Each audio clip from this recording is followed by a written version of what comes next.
Hey, good afternoon. Good to see you guys. So tell me what class this is? Health. Wow. Okay. So my name is Tim, and this is Jill, and we're here with an organization called Esteem.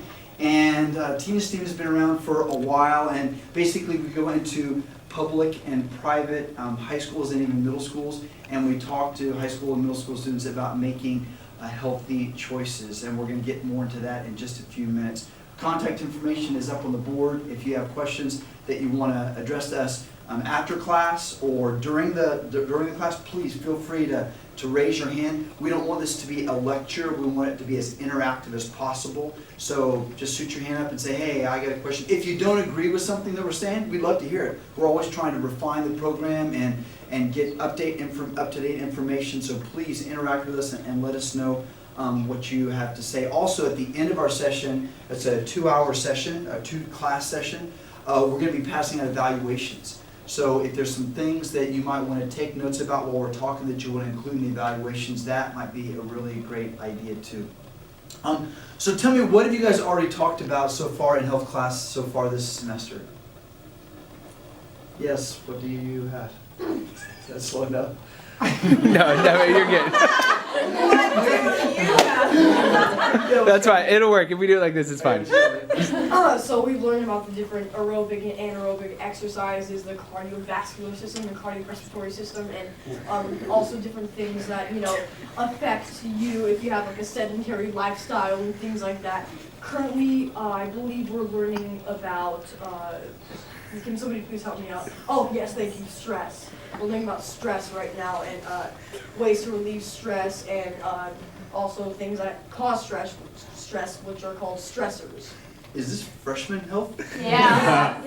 Sounds like post-grad health. That's great. I mean, I'm impressed that you guys are talking so in depth about some very important issues. And other topics you guys have addressed so far? Yeah, what you got? We just finished our unit on nutrition. Nutrition, beautiful. Jill's a nutritionist, so she might have some things to help you out with. Well, Jill and I have been working with Esteem for a while, and we have come up with this amazing formula to basically combine all the information that you've learned in health class and just lessons that you've learned throughout life to basically come up with your life plan. And it's a very scientific method that Jill's going to introduce here right now. do you guys want to find out what your life plan is going to be? Yeah. Okay, good. So we're going to do a quick game of MASH. Yeah? Have you guys ever played MASH before? No, I have not. Oh, well, the girls usually have, right? Sleepovers, yes. Okay, so we're going to play MASH, and for you guys, what we're going to find out is where you're going to live, who you're going to be married to, what kind of vehicle you're going to drive, and where you're going to live. Occupation. An occupation. Okay, so Tim, if you want to draw a box like this right here. So, what do we need? Okay, great. Okay, he's drawing a little present. Awesome. So, what we need first is who you're going to be married to. Okay? So, think big. Do we have to do the circle thing? Yeah. Oh, sorry. Yeah, that's okay. So who you're going to be married to, and we want to think outside of this campus, okay? We want to maybe even think outside of Northern California. Go celebrity, go worldwide. Okay, who is the dream guy that you want to be married to? We have an answer right here. Buster Posey. Buster Posey. Love it, okay? We need another guy. We need 3 total. Frank Ocean. Okay. Who, Frank? Frank? Who is that? I don't know. Singer. Oh, he's a singer. Okay, and now what we need is one guy that's maybe not so ideal. Okay, celebrity, but maybe not so ideal. Guys, Mr. Bean. Mr. Bean. Mr. Bean. We got Mr. Bean.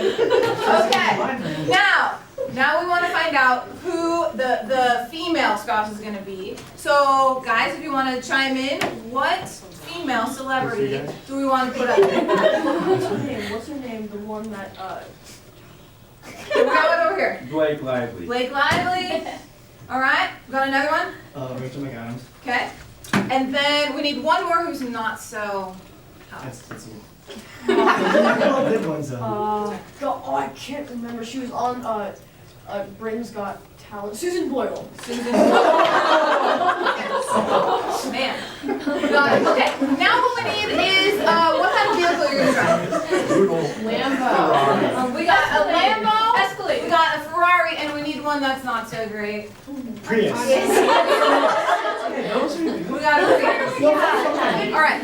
Economical. What about the occupation? What's gonna be your Brain surgeon. brain surgeon, photographer, and one not so garbage man? Everybody always says garbage man. They make good money, right? And they're done at the very early part of the day. And now we need how many kids? 4. 14. 0. We got 0, we got 14, 3. 7. 6. 2. 2. 6. Let's go 2. 2, yeah. Okay. So yes, the MASA stands for mansion, apartment, shack, and house, okay? So what we're gonna do is we're gonna find our magic number now, so that way we can go through and start crossing off the options that are not your life, and we're gonna find out what your life is gonna look like. So start drawing a circle. You could draw it in your little present. So you guys look, he's gonna draw a circle, and you guys tell him when to stop. Stop. Okay. So then you go 1, 2, 3, 4, 5. So 5's our magic number.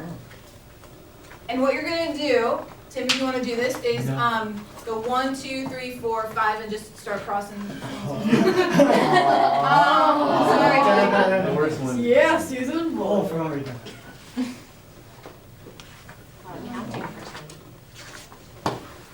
No mansion. Aww. Oh man! Okay, so now break.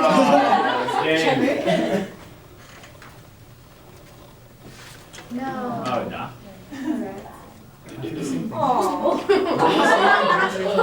Oh, shit.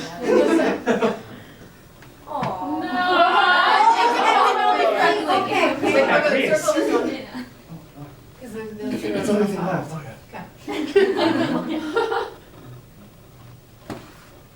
Oh.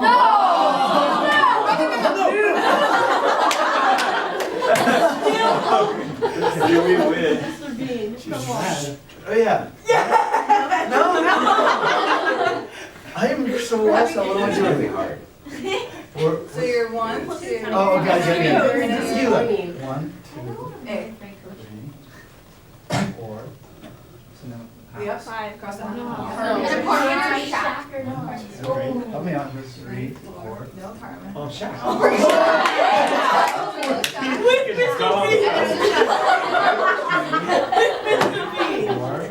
And then 14. Oh, yeah. What a sad life. 3, 4, 5. See, is that fun, guys? I know you're going to want to play that later. Okay, so here's your life plan. You are married to either Mr. Bean or Rachel McAdams. You drive around in your Prius. You are a doctor with 0 kids, and you live in a shack. What do you guys think? Very simple. I think I got 0 kids could Maybe we can redo it, yeah. Successful doctor. So kind of fun, right? Kind of fun way to figure out just like what your life looks like. But is that really how we determine our future? No. No. How do we determine our future? Yeah. By the actions that you do. By the actions that you do, right? And a lot of it boils down to choices, right? Choices that you make even while you're here in high school. So some of the choices are big choices, some of them are small choices. Like what are some small choices that won't necessarily affect your future, but that you made today? I bought Gatorade. You bought Gatorade, right? So is that going to affect your future? No. No. What about you? What you ate for breakfast. Okay, and what did you eat? I had French toast. Yeah, it was a long time ago. Yeah. What are some other choices that you guys made today that are small and probably don't have an impact on your future? Yeah. Okay, right? So what you decided to wear. But then there's other choices that you can make that will have an impact on your future, right? So what are some of those choices that you can make even now while you're in high school? Whether or not to study for a test. Okay, great. What else? What type of classes you take? Yeah, what else? Whether you want to come to school or not. Yep, right? Attendance makes a big deal. Outside activities. Outside activities like what? Like sports and hobbies. Sports and hobbies, yeah. So like what you're getting involved in, if you're getting involved in anything. Now there's some other types of choices that we would call risky choices. What are some risky choices that teenagers make? Yeah. Doing drugs. Doing drugs, okay. And why is that considered risky? Because it's not very beneficial for their health. Okay. So not beneficial for their health. Any other reasons that drugs might not be considered, or might be considered risky? Legal problems. Legal problems, yeah, okay. Yeah, going to jail might not help you get the future that you want. Anything else? If you get caught. Yeah, yeah. If you get caught. Any other reasons that drugs might be considered risky? You can harm the people around you. Yeah, okay. Harm the people around you. What else? The way you're being looked at. Okay, so your reputation. What else? They're also very dangerous to your body. Dangerous to your body too, and including addiction, right? Have you guys heard of people getting addicted Yeah. by using drugs? Okay, so what are some other risky choices that teenagers can make? Drinking alcohol. Drinking alcohol. Okay, and why would that be considered risky? For like the same reasons as drugs, Yeah, where it's like not good for your health and you could become addicted. great, great. Okay, any other risky choices? What else? Smoking. Smoking. Okay, what else? Driving recklessly. Okay, what else?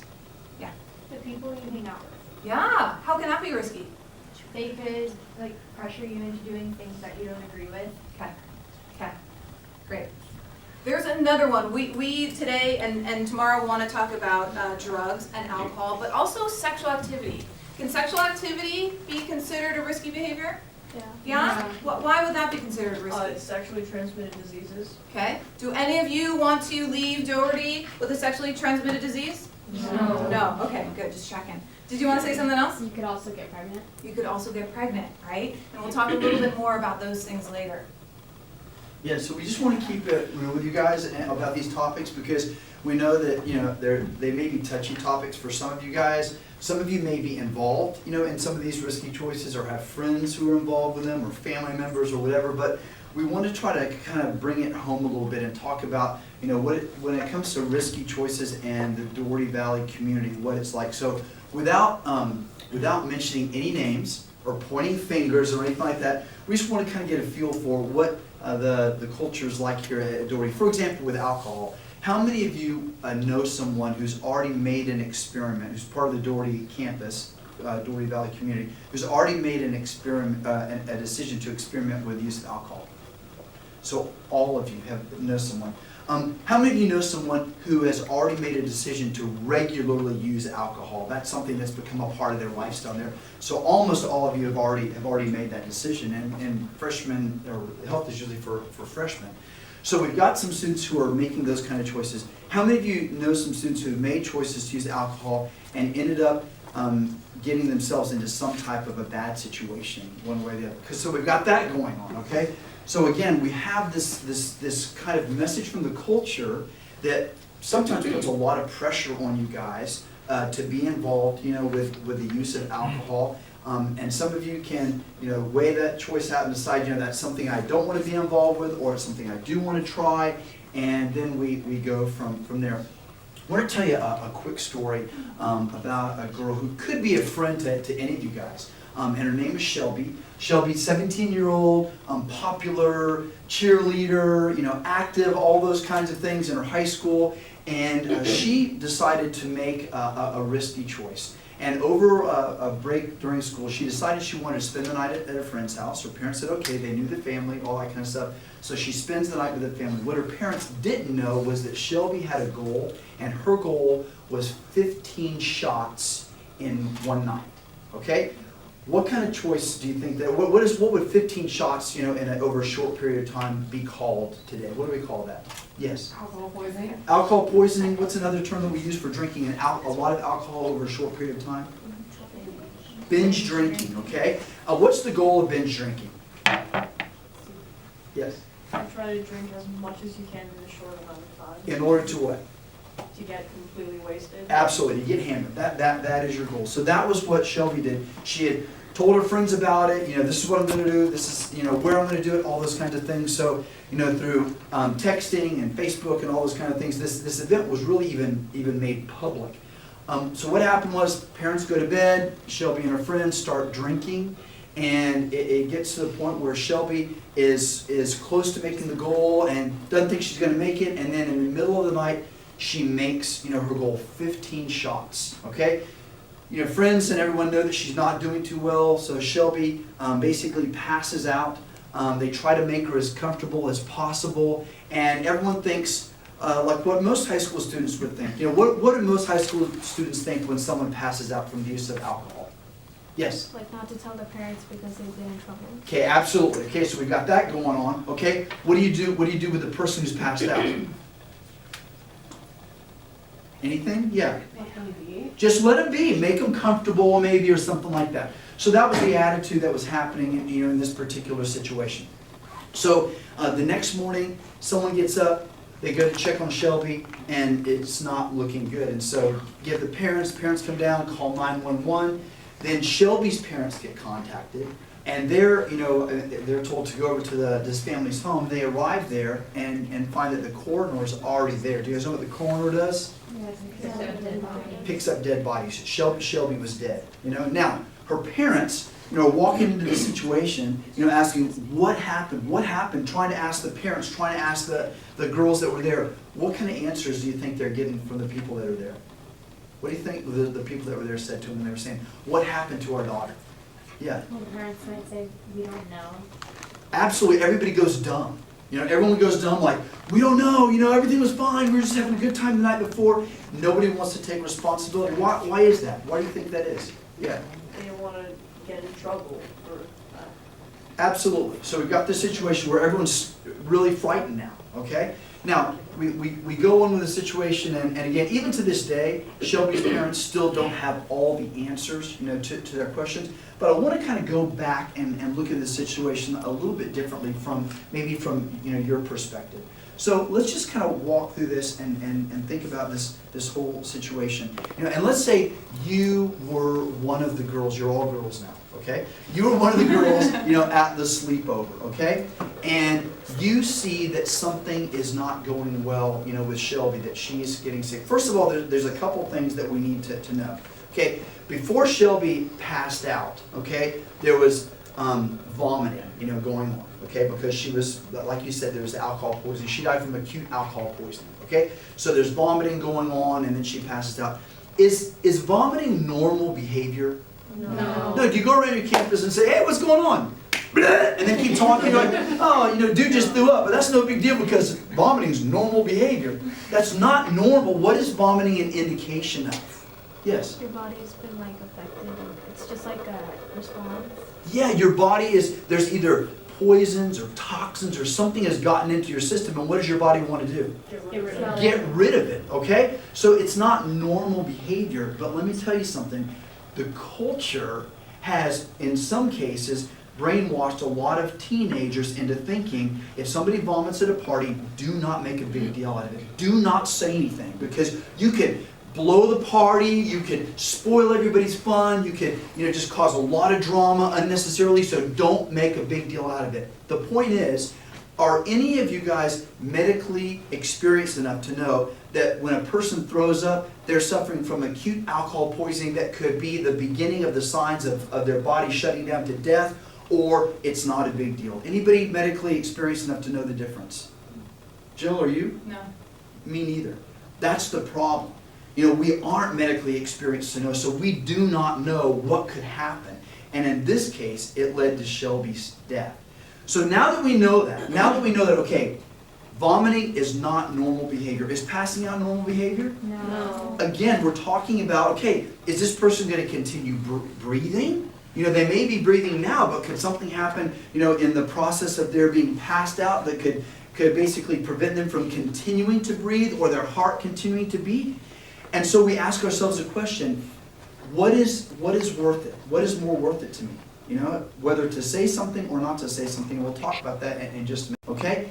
Let's say that you decide, I'm not cool with this. I know that vomiting is not normal behavior. I'm going to leave the room and I'm going to text your mom and say, hi, Mrs. Allen, I know this is not, normal, but I just want to let you know that, we were making some choices and, we made the choice to drink and Shelby is throwing up and I'm worried about her. I just want to let you know.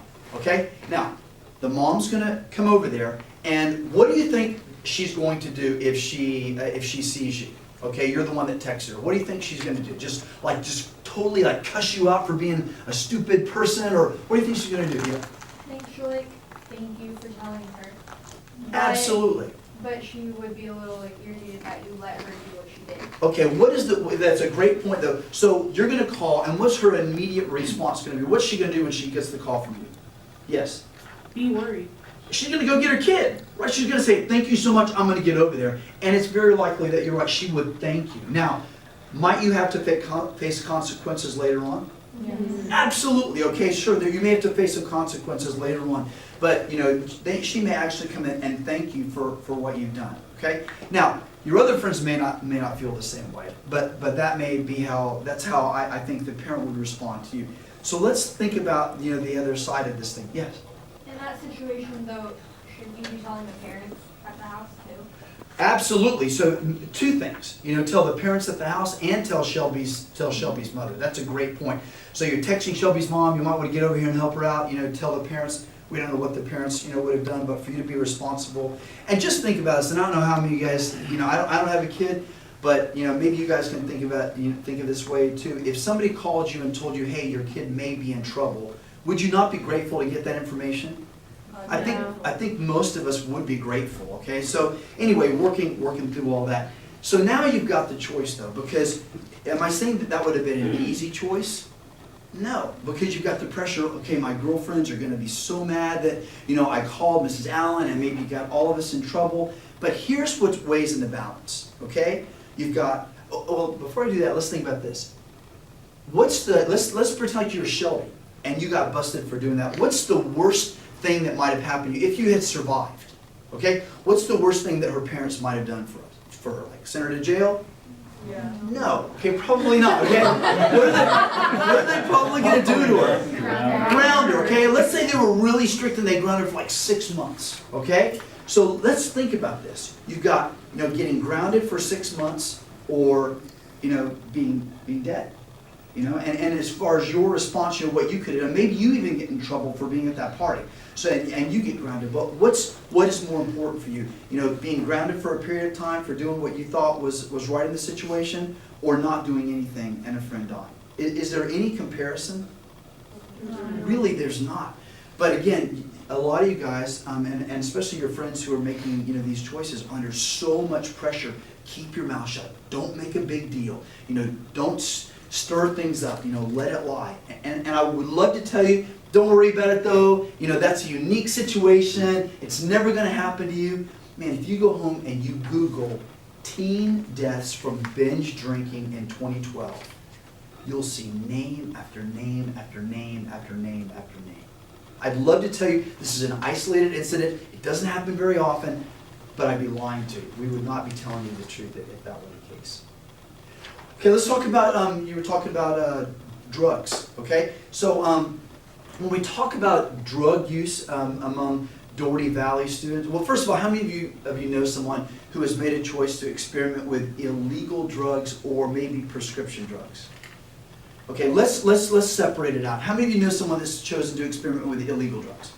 Okay, how many of you know someone who's chosen to experiment with prescription drugs? Okay, so not quite as many. And that's interesting because campus to campus, it varies, but prescription drugs are really, most physicians tell us that prescription drug abuse is of epidemic proportions today, okay? And when I say the abuse of prescription drugs, does anybody know what I may be talking about? What would some examples of that be? Yeah. Maybe like storing drugs for a while and then taking them all at once or something. Okay, that could be it. What else? Yes. They're like given by the doctors, but they abuse it by like mixing it sometimes and like taking the wrong proportions of it. Absolutely. What else? Cough syrup. It's huge. Absolutely. Or maybe stealing the prescription meds of somebody else, like a family member was being treated for some illness, and so you found out that they've got this certain type of drug in their medicine cabinet that they don't even use anymore, that they wouldn't notice if it was gone, and so use that. Yeah, buddy? I've heard of people overdosing on like painkillers. Absolutely, okay? And again, we're talking about that not being an uncommon situation. So all of you know people that are using, or all of you have heard of people, you know, that are using illegal drugs. Many of you know people that have chosen to use prescription drugs. And again, we'd love to say Doherty, you know, is isolated from that. You know, this campus is well known for its academics, you know, and you know, you guys are doing really well with all those kinds of things. But that doesn't protect you from the influence of some of the things, you know, that are going on out there. We want to tell you real quickly about a young man who graduated from a local high school, went away to college, and you know, got kind of caught up in a scene there, and one, you know, event led to the next, and before you knew it, he found himself in a kind of a desperate situation where he needed to make some money. And so he found out that he could go to what's called a dirty doctor and have a false prescription filled for these prescription meds and bring them back to his campus and sell them and make a lot of money. Like some of those pills, anybody know how much, you know, a much desired prescription pill can go for?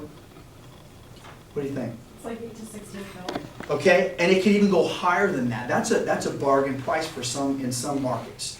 So they could go 20, 30, even greater. And so this guy comes back and brings these, you know, prescription meds to his campus, ends up deciding to use some, and unfortunately also drank alcohol when he used them. Now, you guys know what happens when you mix prescription drugs with alcohol? What is that? What happens with that? Or what can happen? Yeah. Like when you take the pill and then if you take it with alcohol, it enhances the reaction. So then like it goes overdrive in your body, and even if it would have been the right prescription, it's like taking a lot more of it, so it's going to screw you up. Absolutely, and that's what happened to Joey. And so he ended up, you know, dying in his room alone.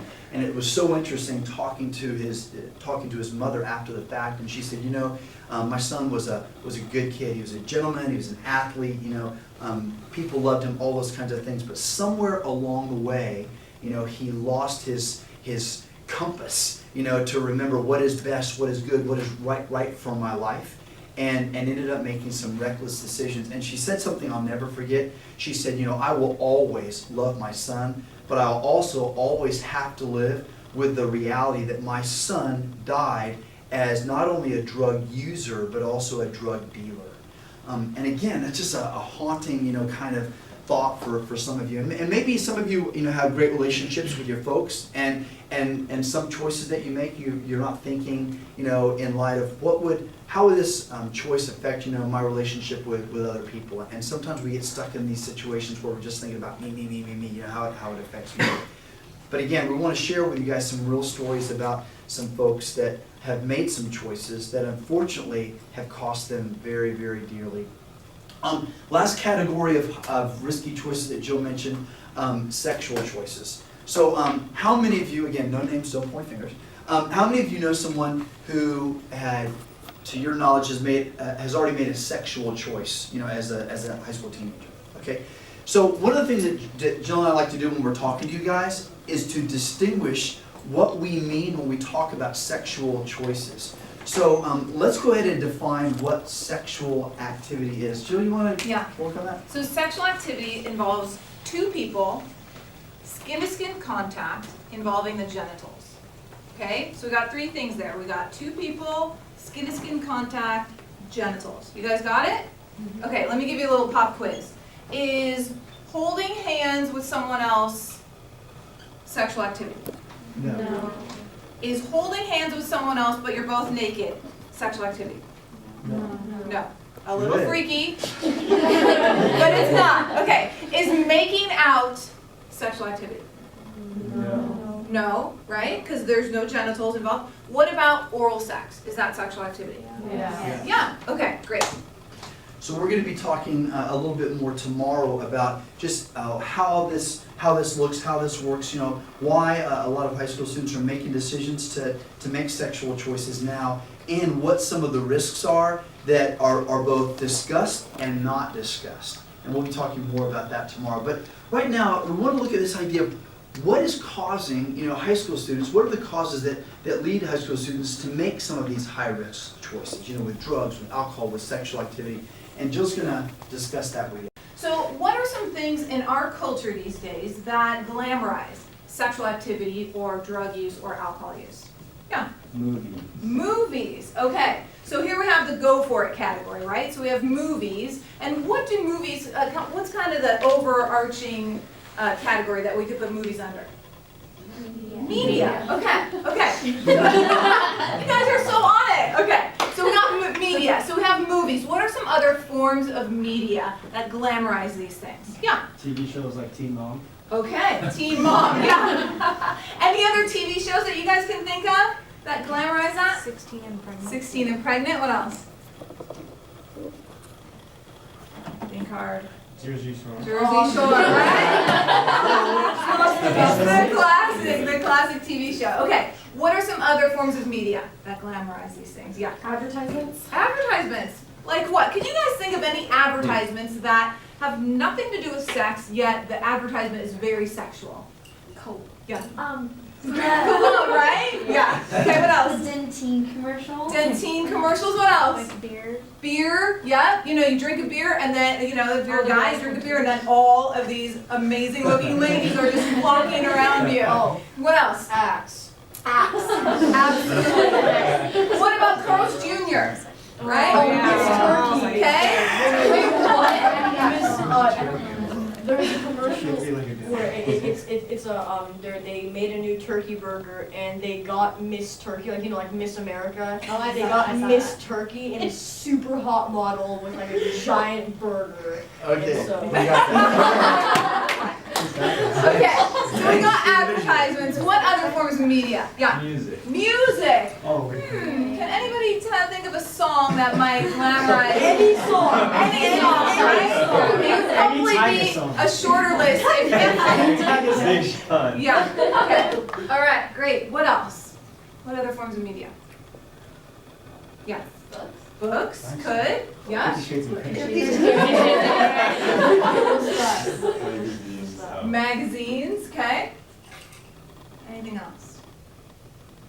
Okay. Do any of you guys have any wireless anythings? Yeah. Everything. Everything? Yeah. So we got the internet in general, okay? Oh. Lots of forms of media coming at you guys. So let me ask you a question. How many of you are going to engage in one of these forms of media today? At least one. How about two? How about three? Wow. How about four? Oh my goodness. All of them? All right. Okay. Okay. So tell me a little bit about this. So they're glamorizing these things. They're saying, you know what? It's no big deal. You guys are young. You're young, wild, and free, right? So go ahead, have sex. Go ahead, experiment with drugs. Go ahead, drink alcohol. Go get busy on the dance floor. It's not a big deal. Okay? You can still have, your future. You need to live it up now. Do these people know you? No. Do they care about you? No. Do they care about your future? No. What do they care about? Money. Money, right? They want your money. So if, let me just get this straight. What if Katy Perry found out that you went out Friday night and you took too many shots and you danced on tabletops, you kissed but you forgot, and when she finds out that you got an STD from that little sexual encounter that you had, is she gonna be like, oh my gosh, I'm so sorry. You know what, I'll pay all your doctor bills, and you know what, if you're having a breakout, you just call me, I'll totally come over and hang out with you, not a big deal. We won't let anybody on campus know. Is she gonna do that? No. Does she care what happens to you? No. She got her money, so she's good to go. Okay? Same with Lil Wayne. If you father a child or anything like that, he's not gonna pay child support or help you out with anything like that. Okay? So they want your money. Let's make a list of some other influences in your life that do care about you. Who would be on that list? Parents. Parents. Who else might be on that list? Friends. Friends. Any friend? No. Best Good friends, friends. close friends, good friends, right? Friends. Because do you guys have any friends that you've done some really stupid stuff with? Yeah. Yeah, that kind of influenced you in a negative way? Yeah. Yeah. Okay, so on this list, we want to have those good friends. Who else might be on that? Teachers, Teachers, yep. Who else? Yeah. family. Family. What about, are any of you athletes? Yeah. Yeah. Okay, so coaches would be on that list for sure. Okay, and we can add like a bunch more people to this list. So what? Oh yeah, Jill, Teen Esteem, we're here for you guys. So what do these people care about? Your future. Your future, right? Do they want your money? No. No, right? Well, maybe, right? Maybe it's a little, oh, your coaches, yeah. Remember the little people. Okay, when you guys make it big. So these people care about you. They care about your future. They care about your life. And when things go bad, like let's say you make a bad choice and you are facing some consequences, who's really going to be there for you? That list. These people, right? Okay, so we want you guys to remember that because a lot of times we're consumed with the messages that we get over here. And when we take a look at this list, especially parents a lot of times, we give them a hard time because we're like, are you kidding me? Are you trying to kill my social life? I have a curfew? Like, that's crazy. Nobody has a curfew anymore. But these are the people that are looking out for you, okay? And so we want to, we're not telling you, oh, you guys, get rid of all forms of media in your life. You can keep those around if you choose to, but just remember what they're after, okay? And remember what these people are after. They're after your best interest. Okay, so we want you to balance out those messages because a lot of times we're not listening to these people about life situations as much as we are about listening to those people. Okay, we have a favorite word at Teen Esteem. Jill and I are gonna play a quick game of Hangman. So Jill can draw the loose thing. So let's play a game of Hangman, and who wants to guess the first letter? Yes. A. A is not in it. Oh, wait. How many letters? Oh, sorry. There you go. Guys, I'm sorry. I didn't. Just wasting our. Okay. Yes. Okay. It's not there. Yes. Yes. S. S is in it. Good. Yeah. Good try. Oh. Oh no. P. P is not in it. What? Oh yeah, it is. Sorry. It is. Yes. Yes. Oh, E. E. Okay. Oh, that's a big one. Okay. Oh. Yes. O R. R is there. Okay. Yes. C. C. Yes. No. Just kidding. Yes. Okay. We're all gonna sing this song together. So respect, and this is a huge theme in Teen Esteem. I mean, we're constantly wanting to talk about it, wanting to emphasize it, wanting to make sure that we see the importance of respect, not only self-respect but also respect for others. And we love to do an illustration. And so since I'm a guy, I'm going to kind of talk to you guys about it from a guy's perspective. And there's other perspectives you can come from, but I'm just going to talk about it from a guy's perspective. So we've got three cups up here, right? Let's see. Can I get three bunches? Three guys, actually. I need three guys. Okay. How about you and you? Wow, that's so well. So you can have that one. You can have that one. So you stand in front of the table. You sit on the table. Is that okay? Just be comfortable. Okay, great. So tell me your name. Trevor. Trevor. So Trevor, what do you have there? Red Solo Cup. A red Solo cup. So what is a red Solo cup often associated with in high school and college culture? Yes. Alcohol. Alcohol, partay, okay? So that's what we usually do. And so let me ask you something. So we party with the red Solo cup. Then what do we do after we're finished with the red Solo cup? Yes. We throw it away. Okay, we throw it away. So go ahead and throw it away, just like you would when you're done. Nice. Okay, very good. We'll come back to that in just a minute. So, and you can say, actually, you can go fetch it more. Devin. Devin. Okay, Devin, what do you have? A mug. It's a mug, okay? And what do we often put in a mug as this one? Coffee. Coffee, okay, right, all right, and we, enjoy coffee, every morning, every so often. But then what happens with these mugs is, it may get some stains and some cracks in it, that kind of thing. So after, we've used it for a certain period of time and it's got enough stains and cracks and wear, what might we do with it? Throw it. We might throw it away even though it's, made of, porcelain or, glass or whatever, and it's, got some use still. We're like, you know what, I want a new one. This one's kind of gross, or it's just, it's just too familiar, so we throw it away and get a new one, okay? Then, what's your name? My name is Iman. Iman, okay? Iman, I like the way you're holding that, okay? Okay, Iman, what do you have in your hand? I have a teacup. You have a teacup, okay? So let's talk about this teacup for just a minute. It's very, how would you describe it? It's very floral. It's very floral, yeah? Would you say it's hardy or delicate? Delicate. Delicate, okay? So where would a cup like this ordinarily be stored in a home? Yeah. In a cabinet. In a cabinet.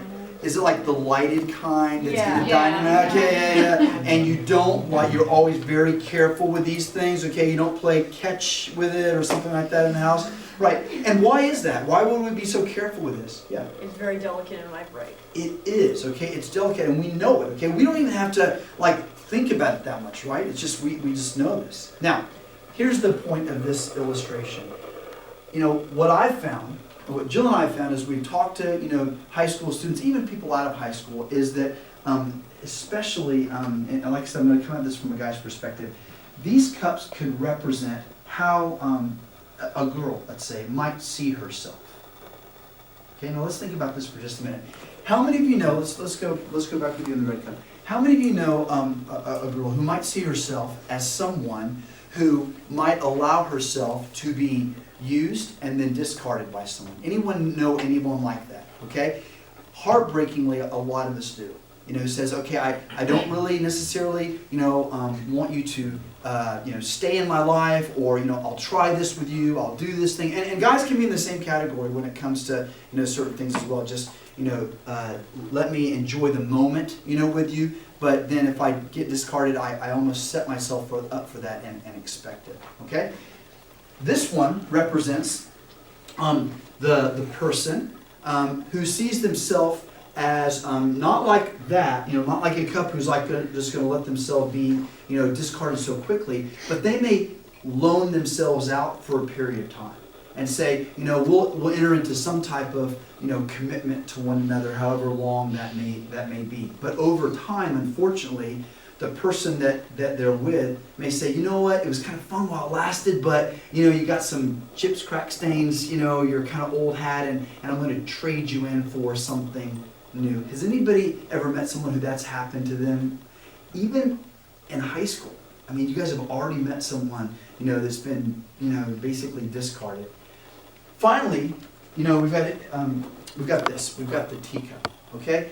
And the teacup represents someone who sees themselves as being worthy of being treated with dignity and with worth and with honor.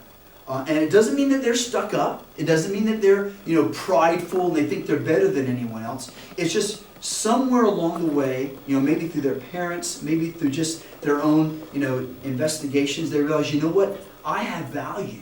You know, I have worth, and, you know, I am worthy of being treated with dignity and respect. And so they set themselves up to be treated that way.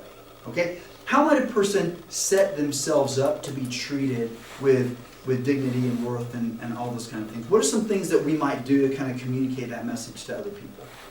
Yeah. Maybe refuse to enter into a relationship until a guy has like proven himself that he really is committed or something. Wow, somebody write that down. Okay? So you're like saying you don't just jump into, you know, something immediately because, you know, there's a willing person there, or you don't even, you know, jump into something just because maybe there's flattery or flowers or something else. You know, you're saying, I want to, you know, you're cool, you know, you've got potential, okay? But I'm going to wait, you know, and I'm going to watch, and I'm going to take my time. One of the things we talk about a lot at Teen Esteem is the idea of patience. You know, just being patient, because, you know, Jill and I could both tell you story after story after story of high school guy and high school girl who were impatient, and either with drugs, you know, with alcohol, or with relationship choices, they were so like, oh, I gotta go, I gotta try this, I gotta do this, like, you know, whatever, and they jumped into something and ended up being hurt or hurting someone else. So let's think about this for just a minute. Actually, let me let you guys set these down so you can go and have a seat. Let's give it up for the gentleman. So just because a person sees themselves like a red throwaway party cup, does that mean that's how we have to treat them? No. Absolutely. I want you to think about this with me for just a minute. What would happen if someone set themselves up to be treated like a party cup? And they're like, hey man, give me some of that, I'll try that, or let's go, I'm ready to go right now. I'm feeling frisky and so are you, and I don't know you and you don't know me, but that makes it even better, so let's just go. And all of a sudden you're like, whoa, I don't, that's not how I roll. And they're like, what are you talking about? And you're like, what's your name? And you're like, what? Like, I don't even know your name, what's your name? And then they tell you, like, so tell me what you're all about, I'd love to hear your story. And they're like, why are you doing this? And they're like, well, because I like to know people, and I don't want to just jump into something with you just because you're willing. I have more respect for you, I have more respect for me, and I think there's something that may be better than just going at things that way. And so all of a sudden they're like, wait a minute, any other person who had the opportunity to take advantage of this would do it. But you're saying, no, that's not how I want to roll. I want to just take my time, I want to be patient, I want to get to know you and see what happens. Could that possibly change the way that this person sees themselves? Mm-hmm. Absolutely, because they may have walked into that situation thinking that they were a red Solo cup, but they could have left thinking, man, I am someone that's worthy of being treated with dignity. I'm someone that's worthy of being treated with honor and respect, and I've never felt that way in my life, but because that person treated me like I was someone, and not just something, all that's been changed.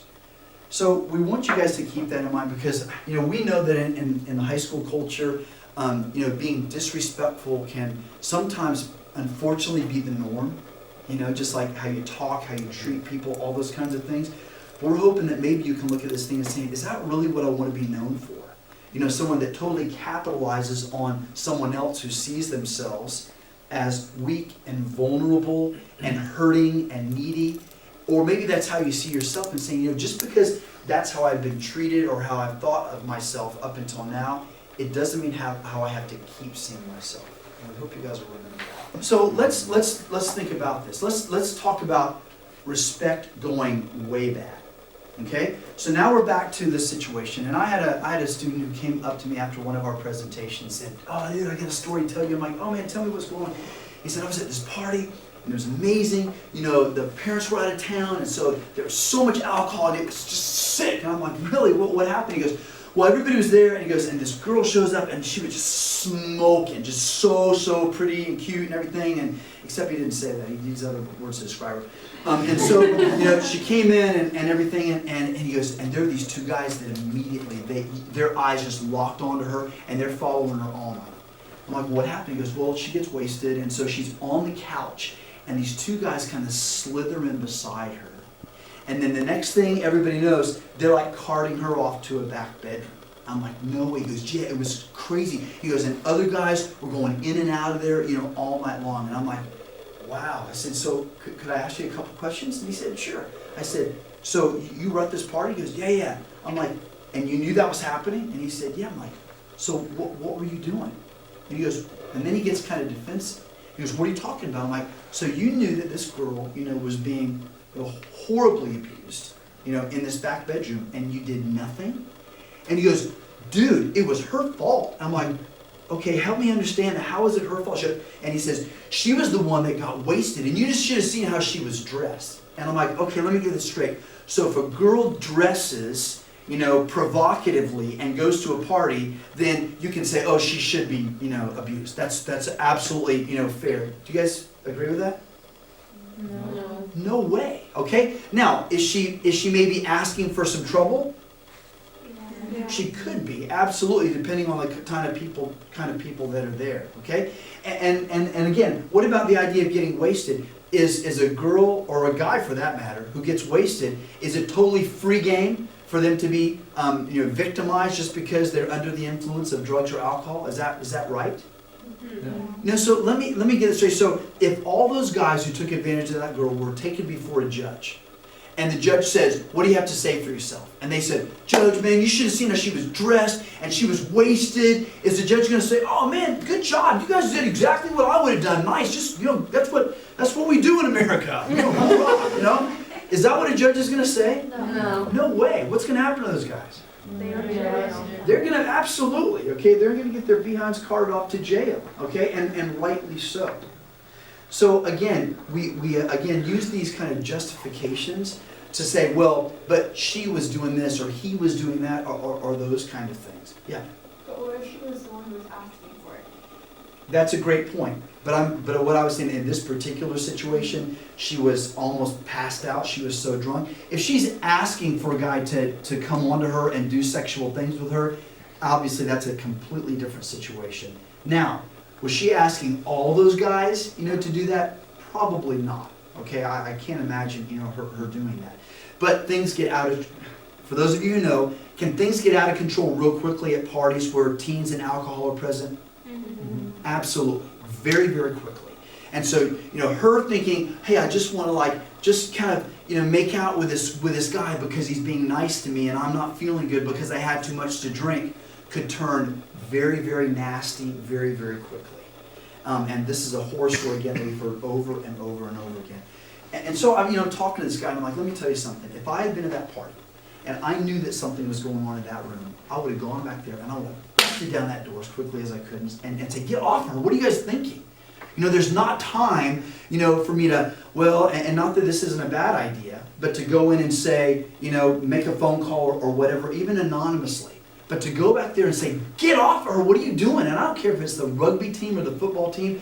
If I knew that a girl was being in that kind of situation and no one was doing anything, the thought of just having a good time at the party, because I asked the guy, I'm like, did other people know what was going on back there? What do you think he said? Yeah. Everybody was talking about it. Everybody at this party's like, dude, can you believe that's going on? Da, da, da, da, da, da. All that kind of stuff. They knew what was happening, and no one chose to do anything. I want to ask you girls a question.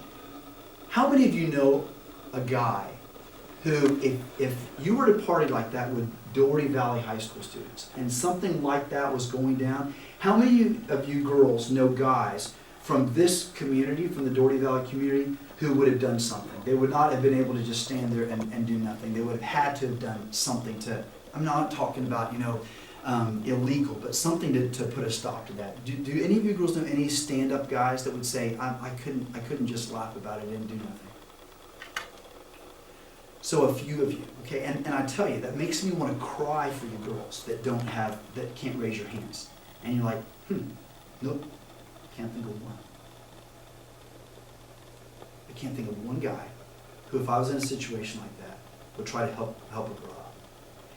And it makes me think, if that's where you're at, that maybe you need to start thinking about, maybe I need to get some new friends. Or maybe I need to look at a different set of people that I'm hanging out with. Because that's a big deal.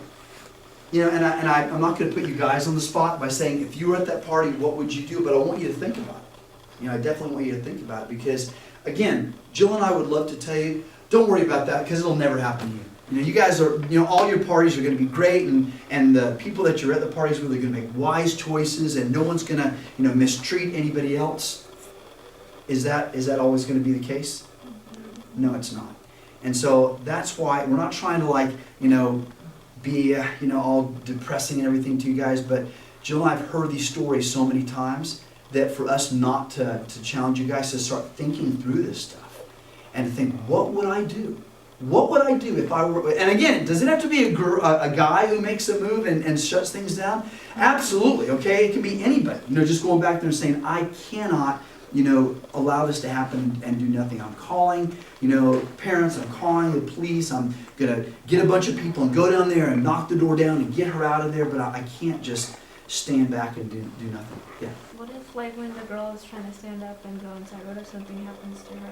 Yeah, you need to get back up. That's definitely true. For you to go back there by yourself. And if you can't, that's when you just need to make a phone call, in my opinion. That's when you say, okay, I don't have any support. There's too many people back there. The momentum is moving in a very bad direction right now. I can't stop it on my own, but I can call some adults and they can do something about it. So, for you ladies that didn't have your hands raised up, when you thought, I can't think of any guys right now that I know who I know would make a call to do something about it, I want to tell you, I've made it a point in my life to find friends like that. And I've surrounded myself with more people than I can count, who if they were in a situation like that, man, they would be on it in a minute. And if I said, guys, we need to go back there and put a stop to this right now, they'd be, let's go. And they would be there. Not trying to hurt people, but just trying to let them know we know what's going on and we're not cool with it.